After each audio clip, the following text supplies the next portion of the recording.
And we still have some people who are joining. So, but I think we should get started because we have lots that we want to learn from Dr. Preston today. So, so welcome everyone. And my name is Kim Barker. I'm a vice president at the International Society for Organization Development and Change. If you have not looked into us, I want to encourage you to go to isodc.org and check out our organization.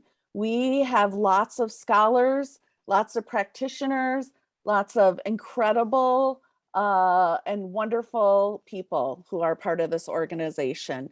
And they're pretty darn nice too. So so I want to encourage you to check out our organization. I credit this organization for helping me finish my PhD on time. So, or I should say my dissertation. So please check us out. Next slide, please. And again, my name is Kimberley Barker. I want to thank my husband, Greg Barker, for doing some edits for me, post-production. I don't pay him very well, so that's very nice of him. Next slide, please. So this is one of my favorite quotes. I learned that courage was not the absence of fear, but the triumph over it, by Nelson Mandela. And I'm sure we will be hearing a bit more of Dr. Preston's interaction with Nelson Mandela. But if you could just either put in a chat or give us a little shout out about where you are in the world today. I know we have someone from Lebanon. We have a couple from the Midwest. Any other places? Ohio? Welcome. Nigeria? Wow, Florida. Canada. Welcome, everyone. And also, if you could add, San Diego, California, if you could add where you are or what perspective you bring today in coming. Are you a scholar? Are you a practitioner? Are you a student? Are you an HR? What perspective do you bring today? And we have someone from the Philippines.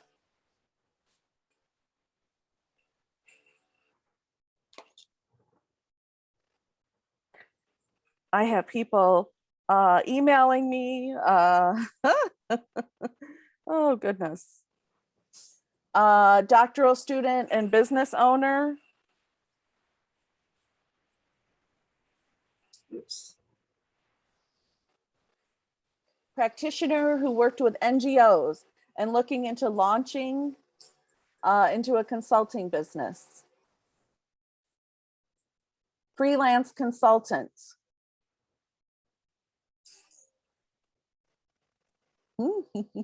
I've worked in OD for over 25 years and now I'm semi-retired. Welcome, everyone. Next slide, please. Army student who is hoping to be a scholar practitioner. Wonderful. So I have known Dr. Preston for several years now.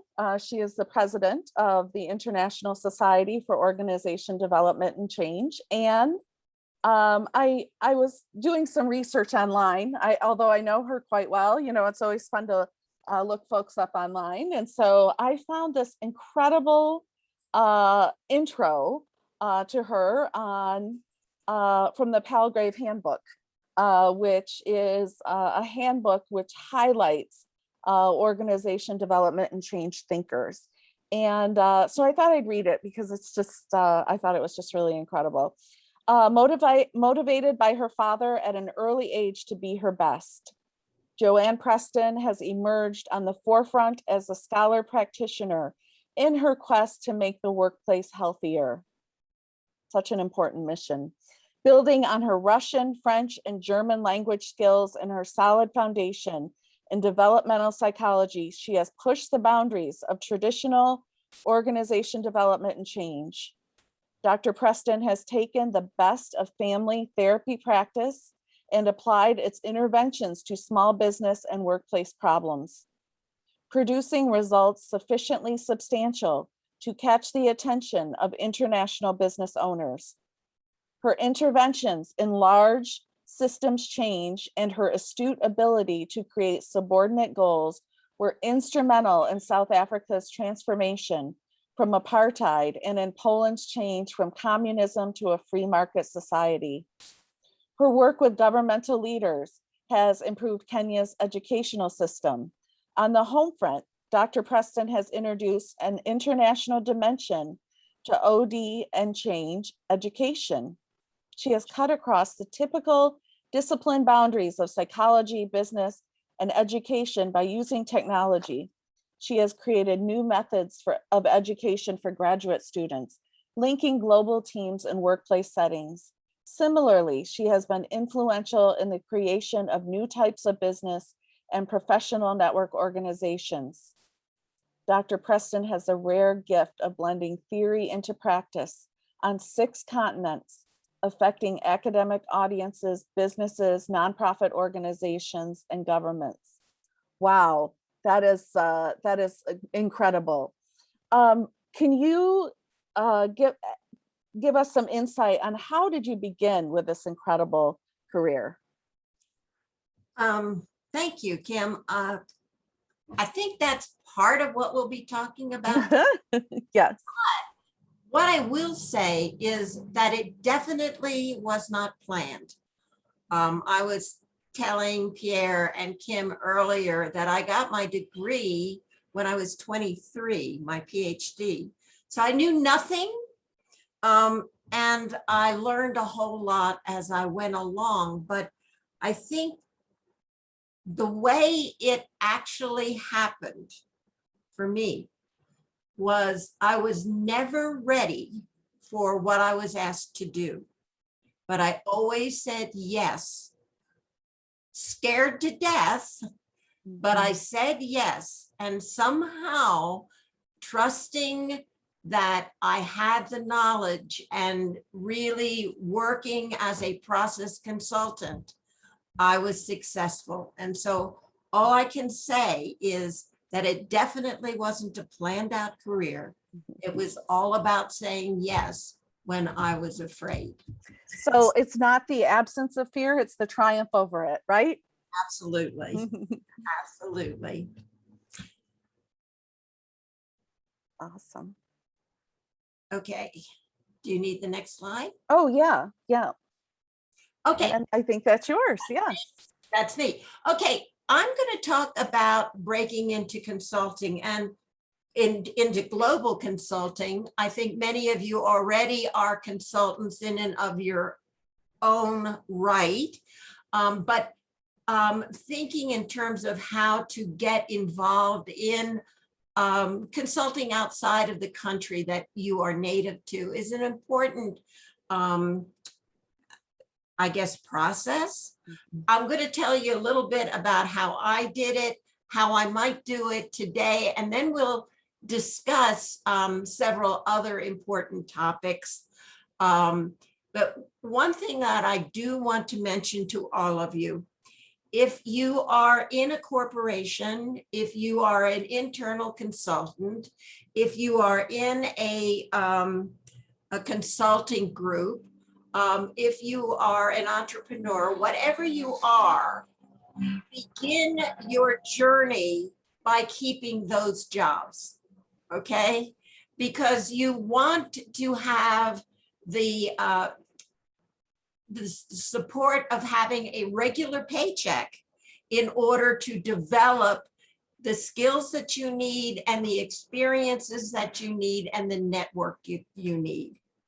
Now, the way I started was making sure that I got my name out.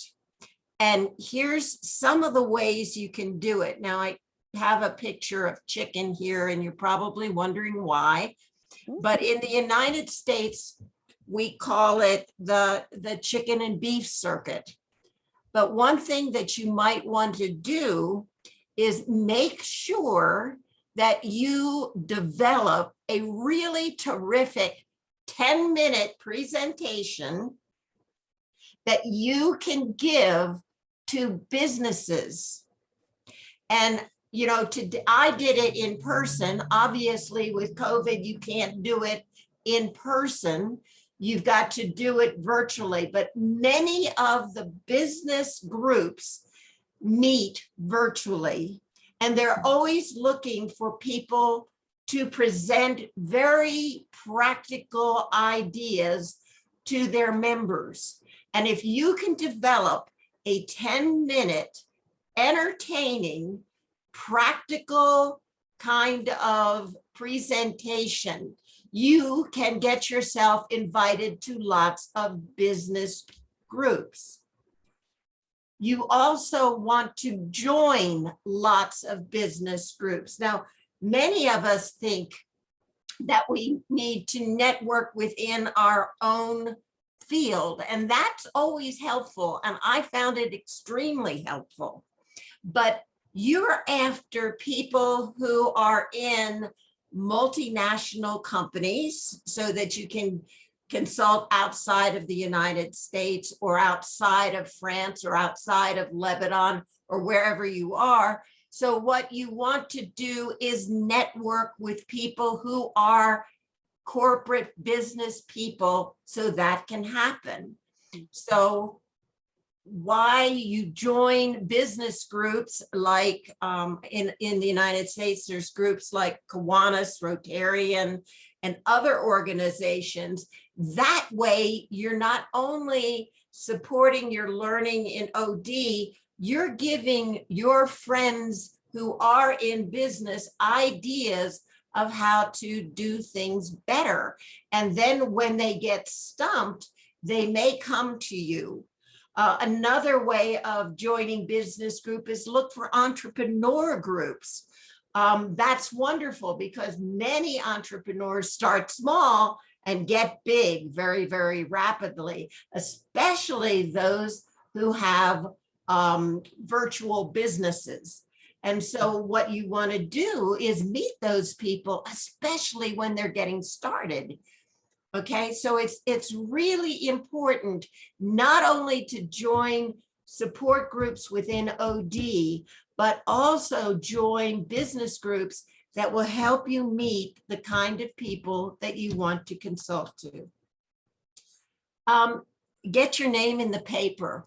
If you get a friend who is a reporter, that's wonderful, because they may say, this happened in the community. Do you have any ideas?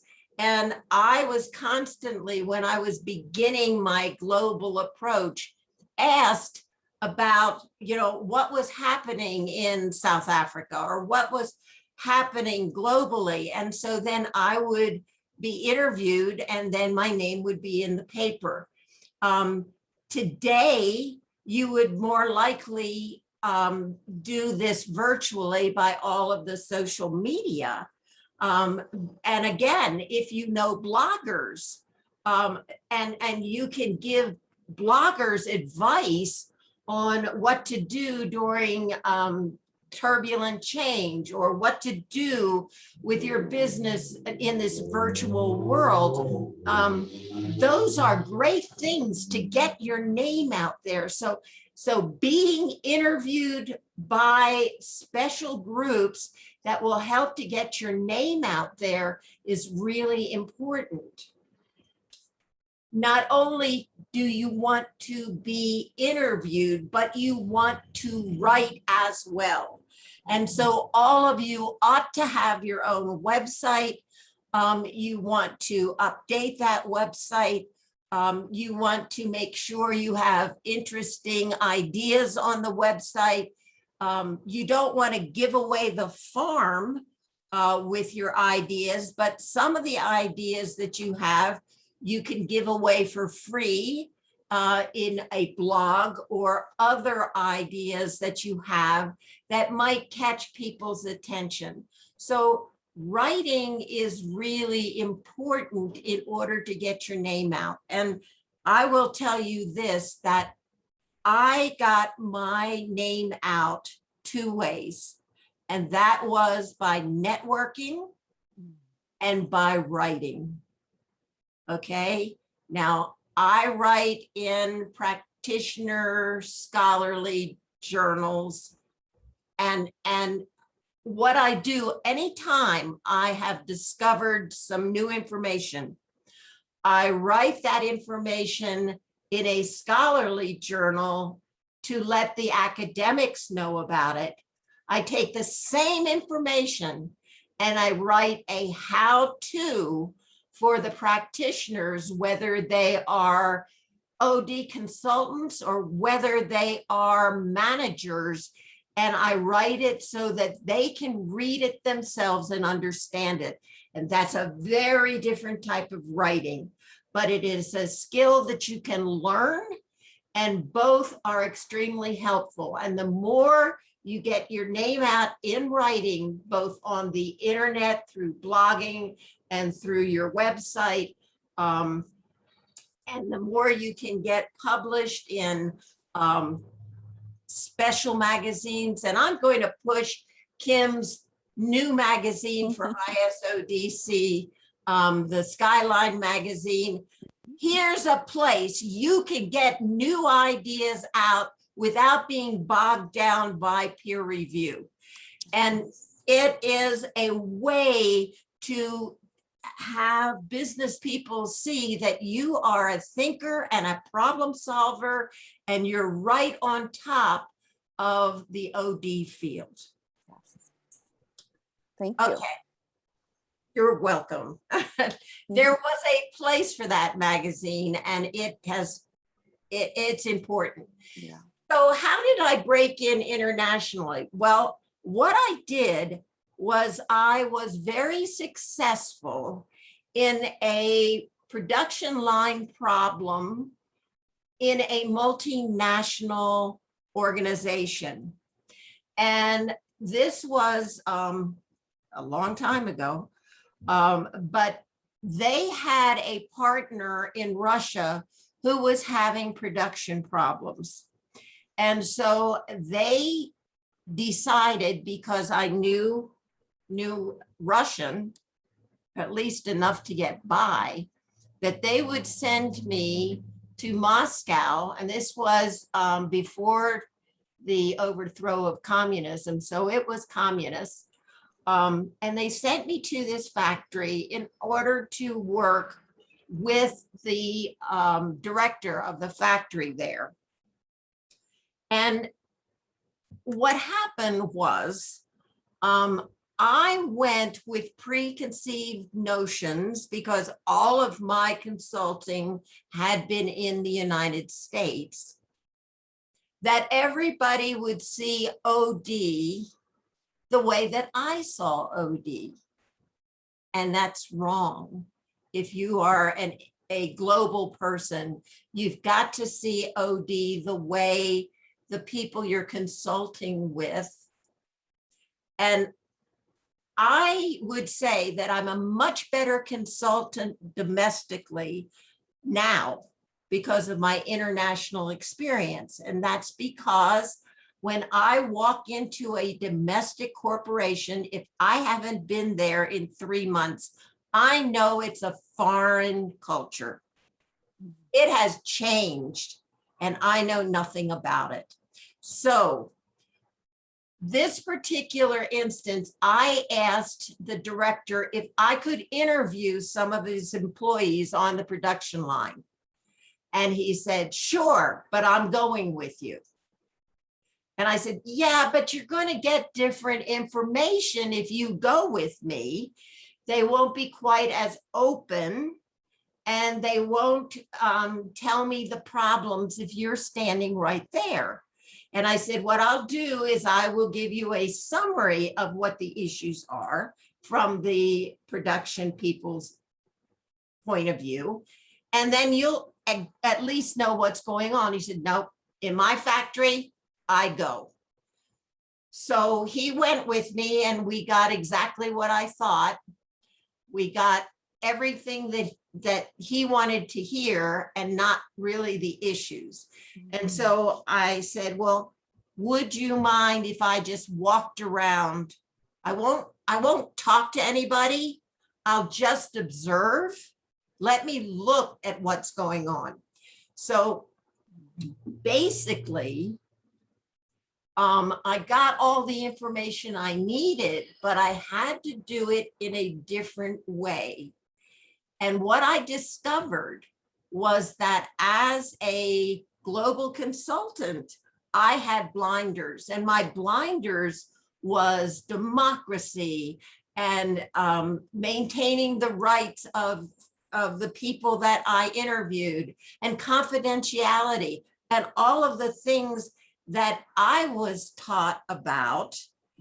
But that was getting in the way with me being able to interact with the client and the client base. And so what I'm going to say to you is make sure that you understand the culture that you're working in, understand the issues that you bring with you as a consultant, because you do. And what happened was that was my first international experience. Okay, so what did I do with that? Well, I presented that information at an international conference.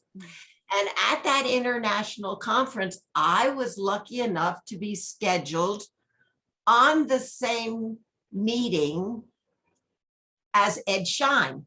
And Ed Schein went first, but he had the draw, right? The auditorium was filled. And so I leaned over to Ed and I said, just, you know, when they all get up and leave after you, be kind. And so he gave his talk, and then it was time for mine. And evidently they were very polite and they stayed. And I was giving the talk about, as an OD professional, take your own blinders off. And that was a whole new concept at the time. This was in the 80s. And basically I was saying that we walk in with blinders and we have to know what our blinders are. And use of self is so important in our field. So we have to be aware of what they were. And so at that particular conference, at the end, people were so pleased to hear that it's not only the client that has a problem, but the OD consultant has problems too, that I got a standing ovation. Wow. And at that particular conference, Ian Barber was there, and that's the fellow that is on the right. And Ian Barber is an English person who always, throughout his adult life, lived in Spain. And he's an OD consultant and is a good friend of mine. Walked up to me and said, Joanne, I have somebody that I want you to meet, and his name is Loda Toy. And I said, that's an Afrikaner. Why? Now, this is the 80s, right? This is the height of apartheid. And I said, why would I want to meet an Afrikaner? I don't agree with what they believe in. And he said, Joanne, just have dinner with us and you will believe. And that is really saying yes to that dinner and listening to somebody who I had closed my mind off from. Lo was an OD consultant who wanted to change South Africa nonviolently. And it was that opportunity at an international conference, through networking and through letting people know what I learned in my consulting practice, that got me involved in South Africa. Okay. Wow. So when I answered the question, I had two things it was my networking, and it was writing and presenting the things that I've learned that helped me get started. Now, what I'd like to do is spend a little time on talking about what would you do in order today, in order to network, in order to get your ideas out. What would you do so that you can get the opportunities of being a global consultant? And you can either put it in the chat, or you can take your microphone off and just tell us. You know, Joanne, I think I would do the same thing. I mean, I think even though some of the methods have changed, I think networking is still so important, and writing and presenting. I mean, you have to put your words out there into the world. I can't tell you how many people who have contacted me based on an article I put in the OD Journal or the magazine, right? Someone says volunteering with organizations. Yes, volunteering, absolutely. Especially if you don't have the opportunity to do consulting at your own work, which is dangerous, but can be done. Volunteering for organizations, whether they're religious groups or whether they're small businesses. One of the organizations we've got in the United States is called SCORE. And that is a great way to meet new entrepreneurs who just don't know how to build their business. Other ideas? Pamela says, posting regularly on social media. Absolutely. The more you can, the better off you are, especially getting those new ideas out. Or taking an old idea and put a new twist to it. Samuel says he has been volunteering, offering his services pro bono. And Marilyn says joining international organizations. Absolutely. And you know, there's some international organizations that are absolutely huge. If it's like the Academy of Management, then it is so big. What you have to do is find your smaller divisional niche that you can actually meet people. And the best way to meet people in an organization is to do something for that organization. Volunteer to chair something, or volunteer to initiate a new idea. That's a great way of getting known. Those are wonderful, wonderful suggestions. Other ideas? Yeah, Pierre. So I have a question. Yes. How much does location affect the location of the consultant? So why would anyone, an international company, hire a consultant from Lebanon, not from the United States? Okay, and I get that, but the way you've got to start is that there probably are some multinational, or at least corporations from Lebanon that have divisions in other countries, or divisions in China, or whatever. And you start with them and work multinationally that way. And then you give presentations at conferences that are international conferences and meet more people. So you've got to start with your own country and the opportunities that can arise from that. And you've got to be a great observer of yourself and your clients so that you can remember the new things that you've learned. And I have journaled probably from the time I was 16 all the way up to the present day. And I write down in my journal the ideas that I have discovered as I have worked with different clients and different people. And those turn into articles, those turns into presentations. And so, yeah, so you got to start in Lebanon and work. And actually, Pierre, you're doing a lot of the right things by having people from the United States work with your organization Node in order to make things happen in Lebanon and in the surrounding area.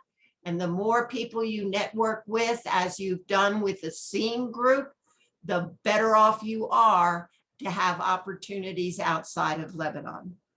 And Pamela says they wouldn't be hiring someone from Lebanon, they'd be hiring you because of your unique voice that you put out there. I think that's a really good point. That's a beautiful statement. Yeah. Yeah, and do you have anything else about that, Pierre? I've got my answer, although I still think that if I have a registered address in the United States, it would help. I totally agree with you. The home of OD is in the United States. That's where a lot of the technology is developed, but it doesn't have to be. Obviously, Henri Saval with SEAM has developed a wonderful technique, and it is not in the United States. So anyone can come up with a new way or a new approach to OD. Samuel, you had a question. Would you like to unmute and ask that question?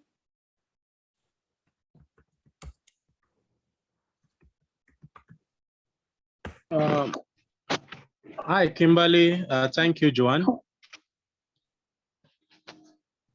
Can you hear me, please? Yes, absolutely.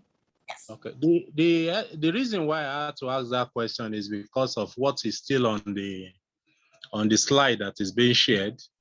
Joanne said, "Now I'm involved internationally, but not globally." I'm just trying to get a balance of what she meant by being involved internationally and yet to go global. What was our take on that?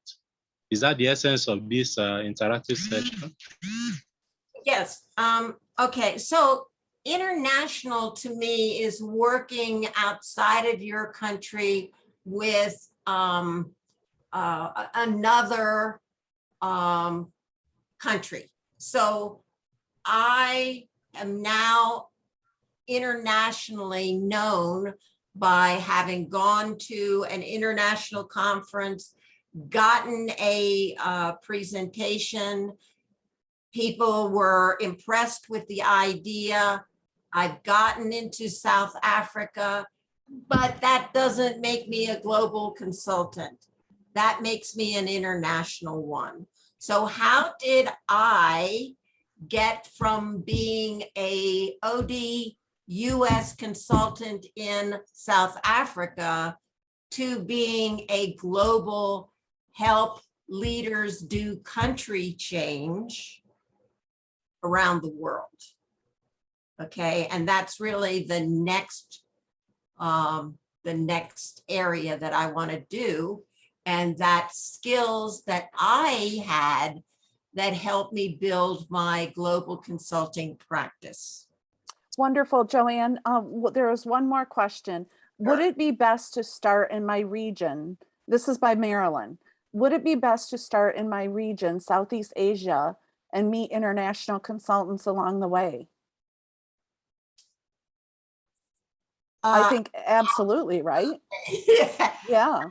Absolutely, absolutely. I think that that is really important. You network wherever you network, and keep in mind that as you network, the people that you get to know have other people that they know. Mm-hmm. And so all of that is important. And, you know, some of you are quieter than others. Okay, so I enjoy meeting people, and some of you are internals who find that really, really hard to do. But find your own way of meeting new people. And it may not be giving a presentation to a large audience, but giving a small presentation to a group of 20 people. And then to interact with that 20 people and get to know some of them where you feel more comfortable. So you have to come up with your strategy that fits who you are. But networking is absolutely important in our field. Okay, some of the things that I'm going to advocate. Now, this is not saying that being a specialist in a particular technique is bad. I'm not saying that. What I am saying is the more you are a generalist, the more you learn more techniques rather than just one, the more flexible you can be in a situation. And you never stop learning because we always have new techniques. Now, what's great about being an advocate of one technique is it's easier to sell. There's generally a famous person who is pushing that particular technique. So people are looking for consultants in their local area with that technique. But even if you are a specialist, learn other techniques, because one technique does not solve all situations in all global experiences. Okay, that's really important, that you have lots of things in your toolbox to go when you are international. Okay, I always go in with an intervention plan, but if it's not working, I change it right there on the spot, which means that you have to know a lot of interventions, a lot of techniques, and be able to be flexible enough to say, wait a minute, let's do something else. Okay. And you may even have to make up something from a past experience in order to do a good interventions. Okay. So use everything from your life, from kindergarten on, because all of those learnings help you create new interventions right when you need it. Okay, understand the cultures that you're in, and that is multi-layered, but you first have to understand the actual country culture. And there are plenty of wonderful seminars that are available to you in order to help understand the culture. You've got to understand the corporate culture or the community culture that you're in. And you know darn well that there are subcultures within that. So you really do have to understand the culture. And not only do you have to learn about cultures ahead of time, you have got to have a cultural guide within that culture to help you understand when you are making mistakes. You will. I think that is so important. Yeah. And so it's got to be a person that you trust that will pull you aside and say, we don't do things like that here. And I don't care whether you're in a corporation in your home country or whether you are in a foreign culture. You need a cultural guide who is willing to tell you the ins and outs of that particular culture so you can be effective. Okay? So you've got to know all the multiple cultures that you are in. You have to have solid communication, and you've got to know when to speak and when to listen. And when I'm in a new situation, I listen 90% of the time. I am gathering information, and a lot of people spend their time thinking about what they're going to do or say next. And I'm going to tell you that it is important to be present and to listen carefully to gather the information you need to be a better problem solver.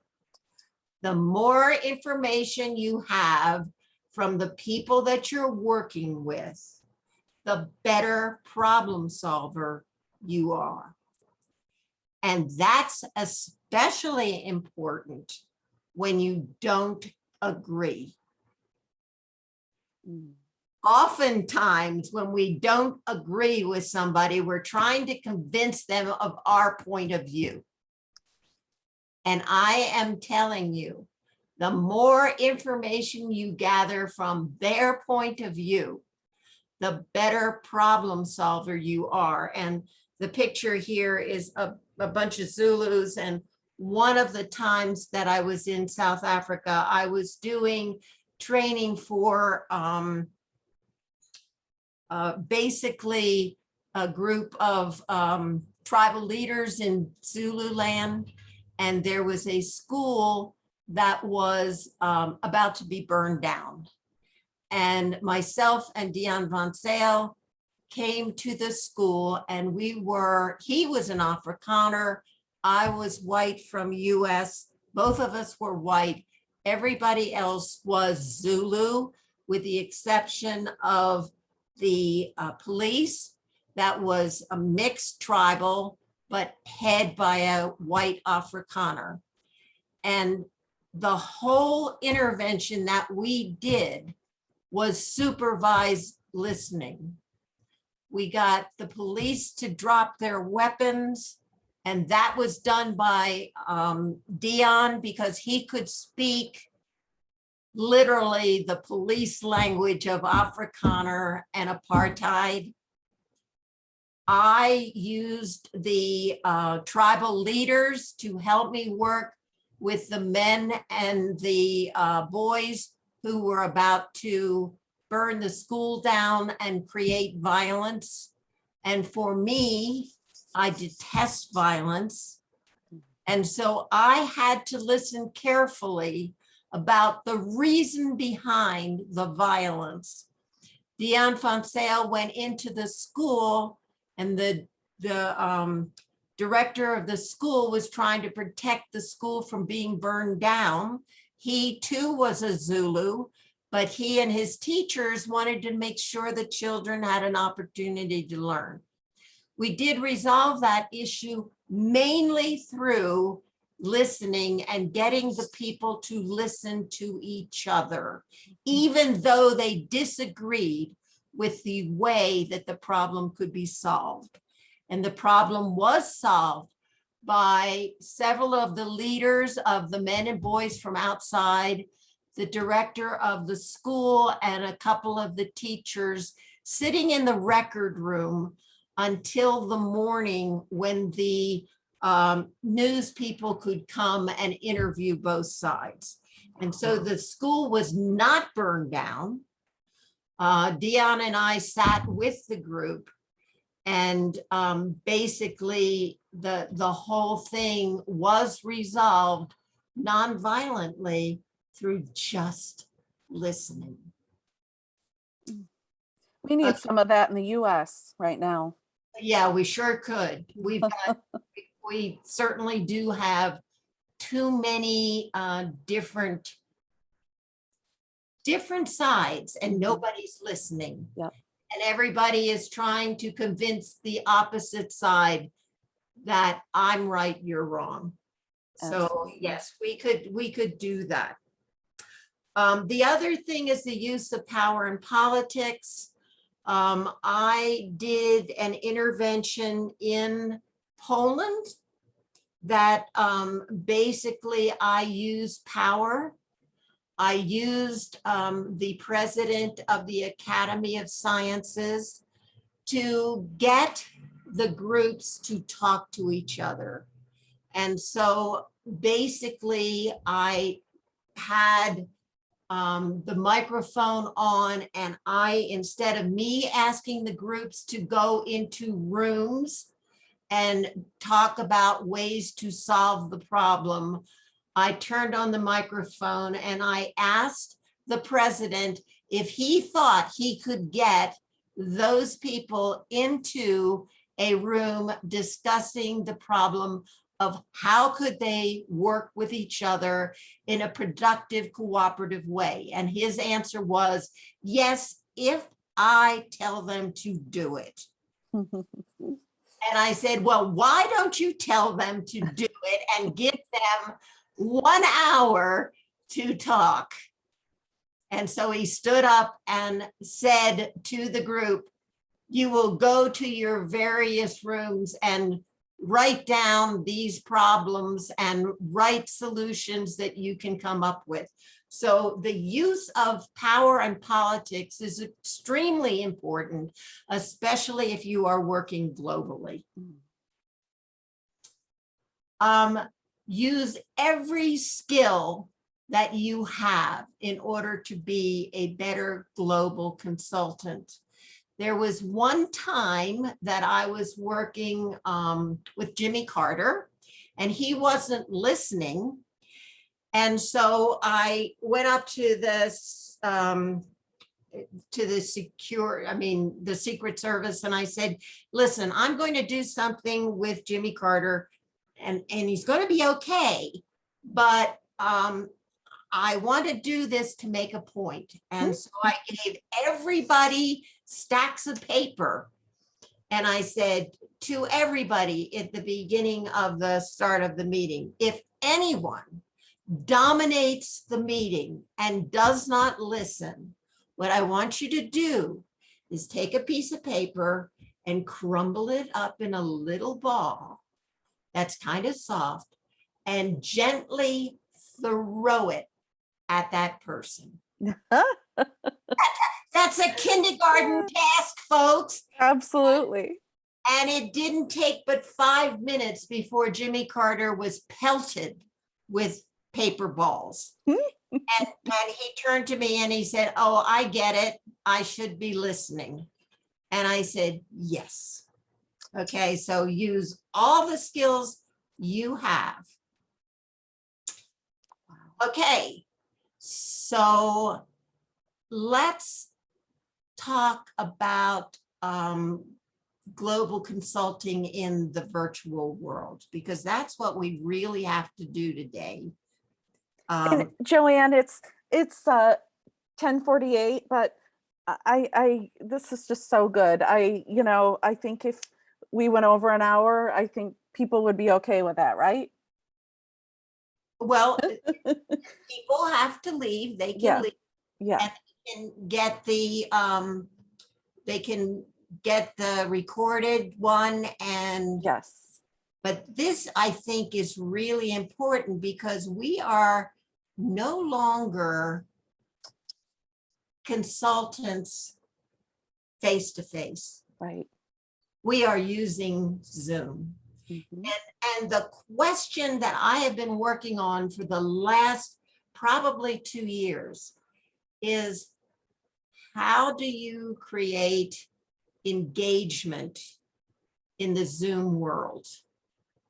And how do you develop use of self so your clients will trust you in the Zoom world? So how has business changed? Anybody?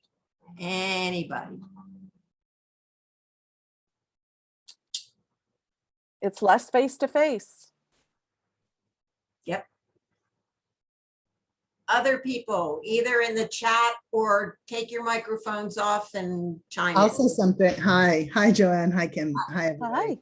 Hi. I would say from what I'm seeing is after a year and a half, people have really evolved in their use of online meetings. They've gotten, I live in France, and in France, one of the things, as a cultural guide for working and living in France, one of the things is a strict separation between personal and professional lives. And at the beginning, and still a lot of people have Zoom backgrounds. And it was interesting with Americans. I mean, I was seeing people's kitchens, I was seeing their bedrooms, you would see it very easily, where here we kept it very private, but it has become a bit more informal. People slowly, oh, I can't be bothered or whatever. And so you're seeing a little bit more into their lives. They're becoming more casual about it. Everybody, I think at the beginning, in my experience, and I work very internationally as well.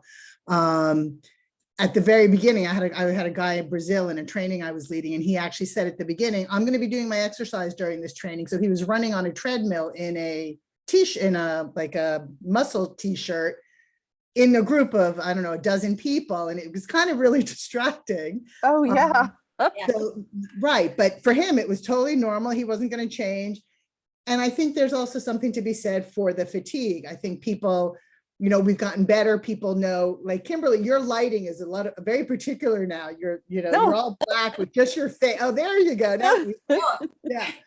Those kind of things. People have learned a lot, but people are becoming more courageous about, like, I just don't want to turn on my video today because I'm tired, or it takes much more attention, and all the things associated with sitting in a chair all day, going to meetings. People have, I think, have become more thoughtful to the meetings they accept. Right. So those are a bunch of things in my experience. And thank you, Joanne. This has been great, by the way. Oh, you're welcome. I think that video meetings are going to stick. Yeah, I think you're right. As consultants, they're not going to pay our way to China or Thailand. I mean, those days are over. And in 2019, I was going to China and Thailand almost like there was sometimes twice a month.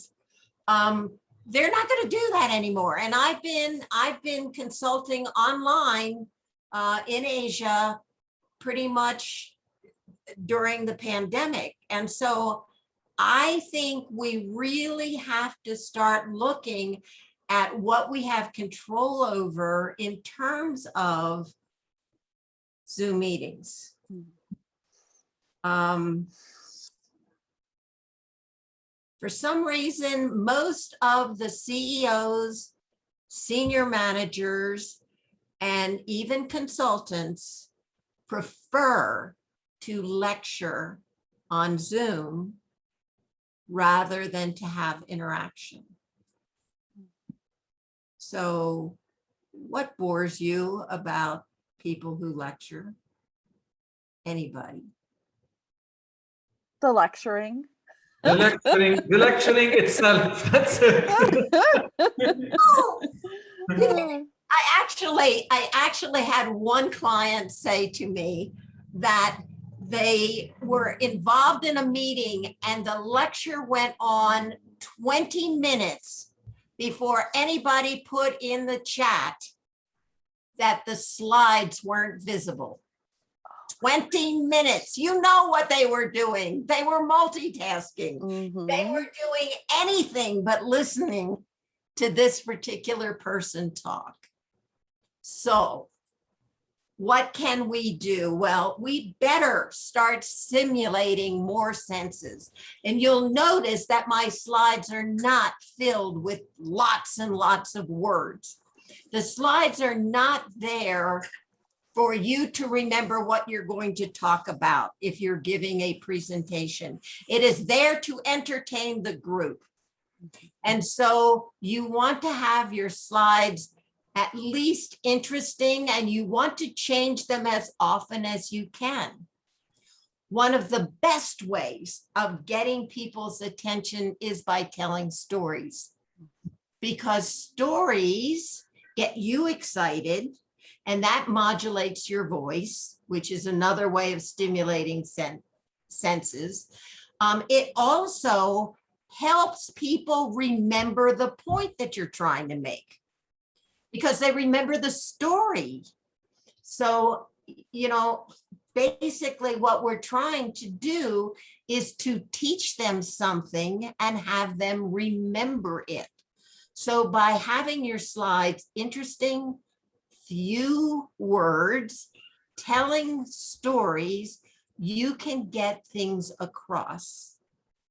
Now, I've spent a lot of time just self-discovering what can create engagement in meetings. And one of the things is in creating informal interactions.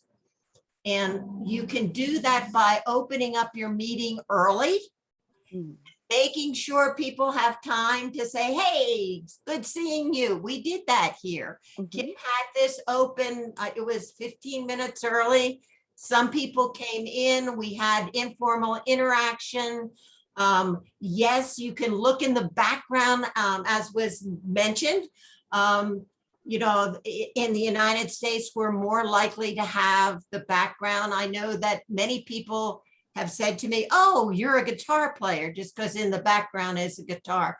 Yes, I am, but very few people know that. So it is a way of learning more about the people that you're interacting with in an informal way. We have had that in regular face-to-face sessions as consultants.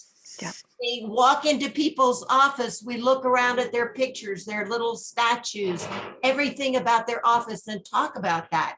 We go to meetings and we ask people, oh, how was your weekend?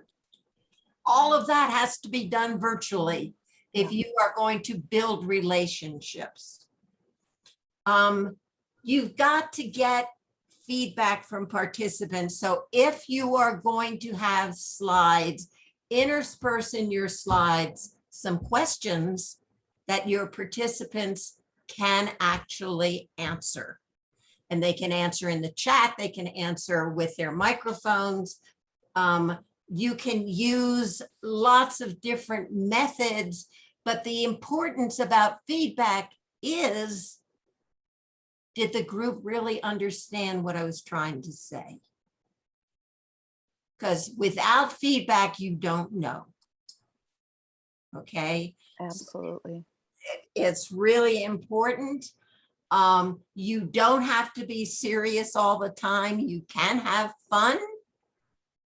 I think what's happening, especially with managers, they feel like they're wasting their employees' time by having meetings, and they've got so many things to do that they just save up all of their announcements for one horrible meeting where they talk at the people. And the more you have interaction and fun, there are people who have developed you know, icebreakers for video. I think it's important to develop your own. I think OD needs to really start looking at how we can develop engagement and interaction. You could possibly give people, if you're going to be talking about a particular problem, give people the assignment to bring in a symbol that might be a solution to the problem, and everybody begin talking about that symbol at the beginning of the meeting. So you've got all of these solutions out, because there is more than one solution. Okay. So thinking of having fun and planning for fun is probably more important. So how would you change your next client meeting that is virtual? Just think of new ways you could do it. Come on, just. I do not want to live in a world where consulting happens only online. Well, I would hope that you would build the relationship enough that you would have in-person consulting in the future. It is tricky right now. I know in the United States we have Delta, and that is a serious problem. I know that we can do a lot better in person, but for right now, it is virtual. My first online consulting experience, I had it before the pandemic. So I finished it just before the pandemic. It was with a Brazilian company. I've never been to Brazil before. Okay. It was with a Brazilian company, and it was one of the best jobs I ever had. Well, the clients were very happy about it. This is what, until now, I'm still in contact with them, and they still hold praise for whatever I did with them back then. That was 2 years ago, and I'm still in contact with them. Okay, what I want you to do, and Yes. I really mean this, I want you to write an article of what you did virtually for Kim's magazine, because OD needs to take the time to study what works and what doesn't work using virtual ways of doing intervention. You got to. Okay, at your orders, ma'am.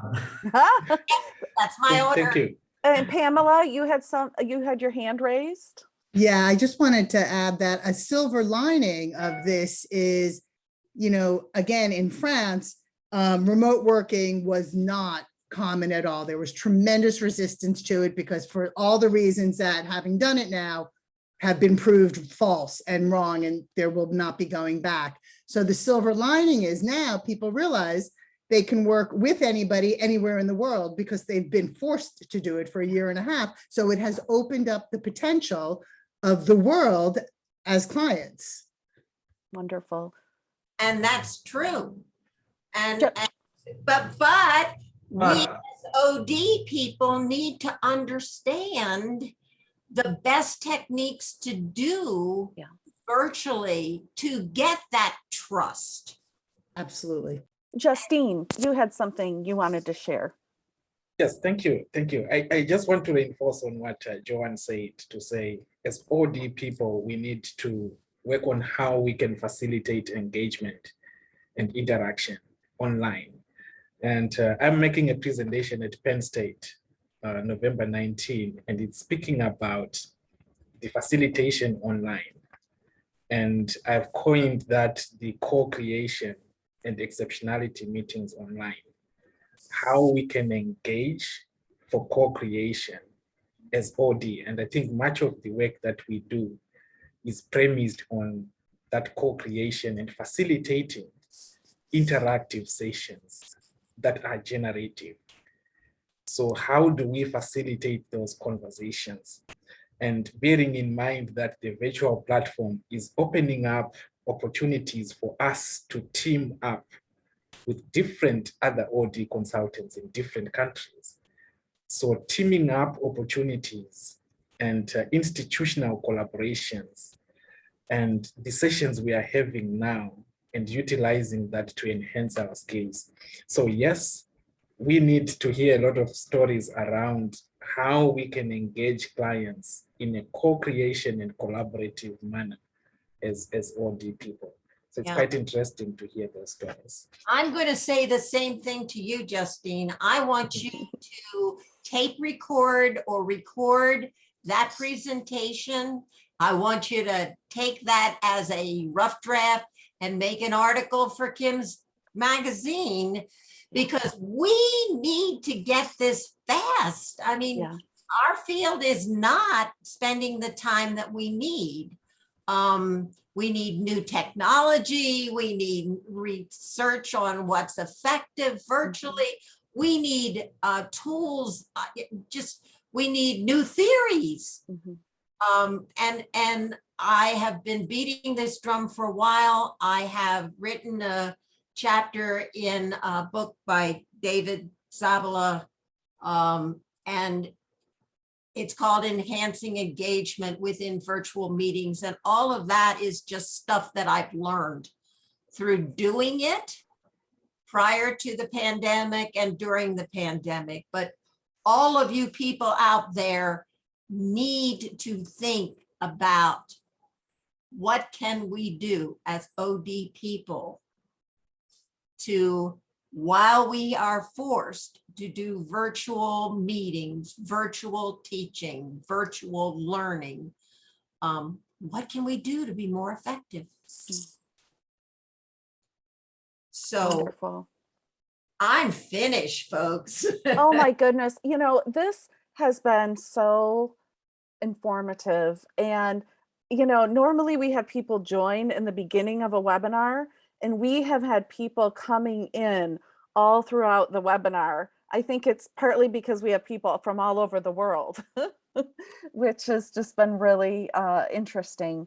I have my list of things to do as a result of this webinar. I have to work on my 10-minute presentation. I have to work on, you know, putting myself out there online more strategically. I need to develop how I'm going to network better, and I need to get on my writing. So I just really, I can't thank you enough, Joanne. This has just been so informative. And we've had lots of comments on, Kitty says, amazing webinar, learning game changer information to recreate and reinvent the world. Pamela says it was inspirational. Marilyn said, wonderful webinar. While listening, I'm able to look into my style and realize some things I need to do and change. Thank you so much. So thank you so much. That's the words. I can resonate with Joanne for all the information you shared today. I'm sorry, go ahead. Before you close, if anybody wants to contact me, I don't think I put a contact slide, but my email is just my name, Joanne C as in cat, Preston, all one word, @gmail.com. And I do have Zoom, so we could have a Zoom conversation. But as far as I'm concerned, if any of you have ideas you want to bounce off me, please contact me. All right. Yes. And, you know, a lot of people think about doing it, but they don't do it. So, you know, take that extra step and send Joanne an email. That would be wonderful. We have our next webinar is on Friday, October 7th at noon. It is the authors of this book called Wisdom from the Woods, Navigating Life's Unexpected Challenges. It's supposed to be a wonderful webinar as well. We also have another one in November, another one in December. Those are listed on isodc.org. Gayatri talked about how on the chat, how it's, you know, OD is really opening up in India, right? It's just, it's on the, you know, it's about ready to take off in a big way, if it hasn't already. And so there's a lot of opportunity in India as well for folks. So I just really want to thank you all for coming today. I will get a replay out hopefully by the end of this weekend. Also want to give a little plug for our professional certificate in cultural competence. If you're interested, you can email that address right there, culture, change, and leadership @gmail.com. And I hope you all have a wonderful day. And thank you again, Joanne, for all of the lessons you taught us today. Thank you. Bye, everybody.